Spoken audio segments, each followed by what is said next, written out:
Terramper would go for the siege tank and would try to push out, that this would be a GG right here.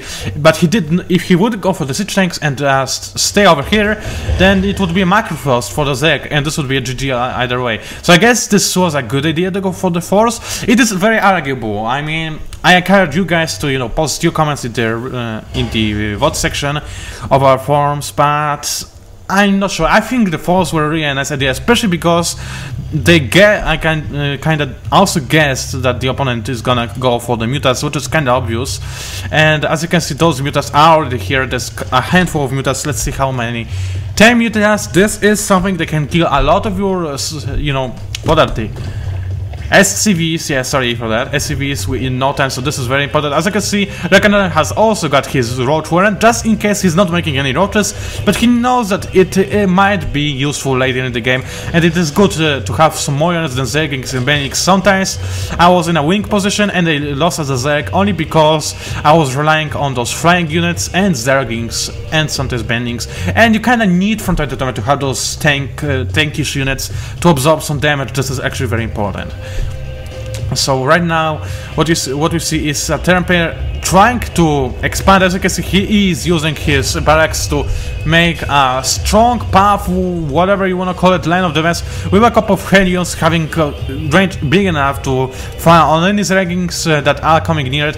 However, if those were Burnings, I would expect only siege tanks to be able to do something with them. But there we go, a couple of Mutalists coming in, trying to deal some damage. They did destroy a couple of SCVs, I did not catch how many, and heavily damaged this missile turret. Please repair it, please repair it. Oh, do not, it burns nicely. Oh, you can repair it and allow us to watch it burn some more. I really love the burn effects, and I really love, well, I do not love the burn or flame or anything. I really hate the flame and something. I have a friend that is actually a pyromaniac, and he's also a masochist, whatever you can call it in English. But I should stop off-topping right now, because there we go, some Benix. Wow, look at this devastation! This could be cold fatality right here on the Terran side, as those Benix just ripped those barracks apart, and there's nothing left for them to be even, you know, notice there are not even the debris lying over here. This was just the fatality annihilation. I do not know, Heroes of New Earth for the win. This was awesome. I mean, couple of bannings, and that's cool action. I mean, really. Now, as you can see, there was some Banshees involved, but unfortunately also spoiled them. I mean, he attacked with them. He attacked Zerglings with his Banshees, and this allowed excuse me, what was he?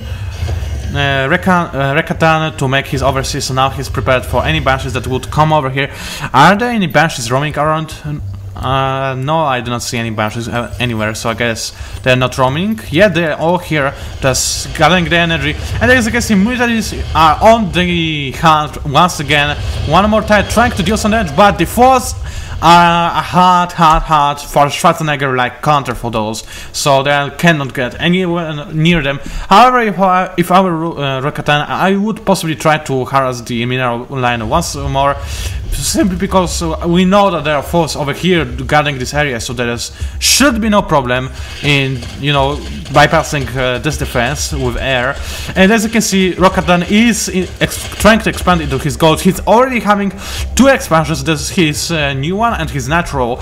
So in the income wise, he is having, well, the mules are evening this up, but look at this, those mutants are gonna be hand countered, but they are trying to destroy some mules, so this is a very nice idea, because mules are very expensive in energy.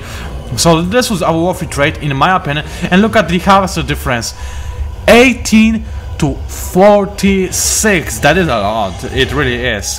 Well, actually I have 46 usually when I have just a natural expansion, but it might be just me oversaturating those. But 46, which is 23 on each of them. This is actually a very nice amount for main and main expansion and main base. So I kind of guess that Rekatan could use some more drones, but he also could transfer those drones into the gold or anywhere else. So this could work as well. So as you can see, Rekatan is still operating with his Zerglings. He knows that this is actually the right counter for the Terran right now, because he's got no siege tanks whatsoever. He is having some Banshees, some Force and Submarines, but the Zerglings are gonna be able to deal some nice damage, and they are still going into the Banings.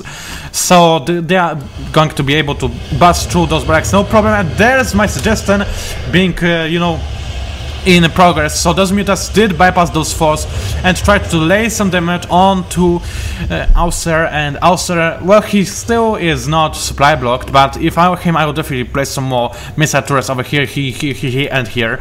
So just in case to be, you know, safe from those mutants, because they are really afraid, and I seriously would try to get the sensor time. I mean, it would have a range good enough to see this army. And the Terran player needs to run away. There's way too many Banings to do this. And look at this! Look at this Baning destroying force! Oh my holy...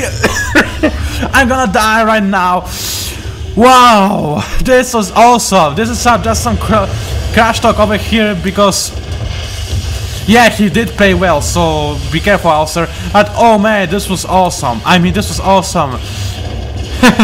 No, it was not turbo gay. I mean, I liked it, and I do not like any gay stuff. So if I liked it, it could not be gay, right? So anyway, whoa, look at this! So many boom supply depots. But the starting, well, it is something that you should be prepared for. This is a possible.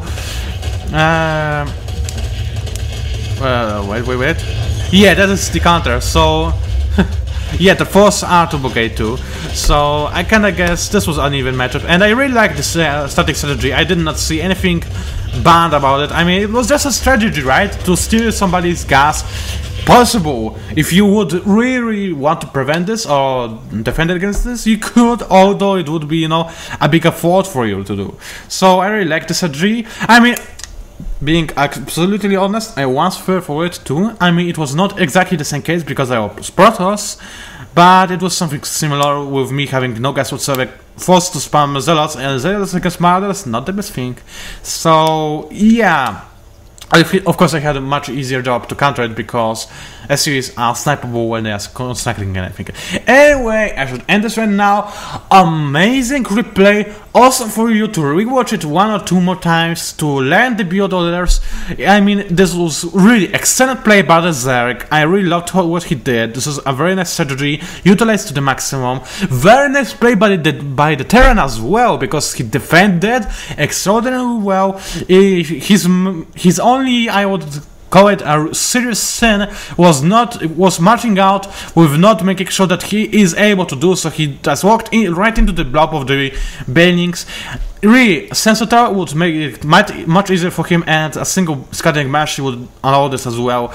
Also, if those Banings were borrowed, this would be an even bigger massacre, so you have to be careful when you're marching out against a Zerg player. So anyway, once again, amazing game, I'm gonna wab it. Thank you for watching. It was PANCZASU, the mighty Phoenix Spammer, and I'm gonna see you online.